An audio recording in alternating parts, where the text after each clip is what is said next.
तो राधे राधे सांग मैंने जय जगन्नाथ। आज सकाळ मोर आरंभ होता छुई नाड़ी बिछेबार। तो एत ऊपर होता मो हाथ तो पहुँचु नाला जाओ कले बड़े कौशल एति नाड़ी आ धनिया पत्र नहीं बाड़ू पलि आसली।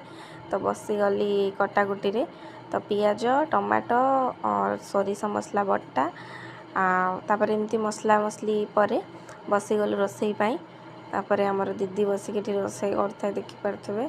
तो आगे तेल पकईकी पियाज पकईकी ताधे पियाज हो आसला मसला छाड़ी टमाटो छाड़ी बेसी मसला को कषानी कारण बेसी कषले पिता अंश सोरिष पड़ी ना पिता अंश पिता लगे।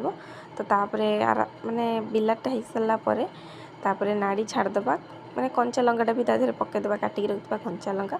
तो तापर टिके पानी दे देकी ताको आम कषि सारापर टिके पानी देकी रखीदबा ताकू टिके फुटवा जाए टिके नाड़ी सीझा जाए। तो कषि नाड़ी अच्छी तो ता भर आम टमाटो आ बड़ी टमाटो आ बैगण पोड़ी दबा पाग पानी ना टे भल लगे कि।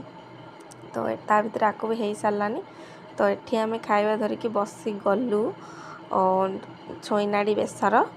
तो तापर ये मटर तरकारी तापर ये पाग पानी टमाटो आ बैगण पाग पानी आम दिज बसी गलु खावाई। दीदी खाई कौन बढ़िया एक्चुअली से भल रांधे। तो मुझे तापर खाइली मुझे देखिली केमती जो मैंने ट्राए करना ना प्लीज़ थे ट्राए करूँ आ कमेंट जनइबे केमती है। तो आम खाइलु केते सुंदर होता माने आज पाग पानी छाड़ी आम ताकू सब खाईदेलु। ताकू सब पुछापुझी ए तरकारी अच्छी पाग पानी अच्छी किंतु ताकू सब पुछापुझी हो जाए खाली बास टमाटो चोपा साइड रे अच्छी आ लंका चोपा किंतु सब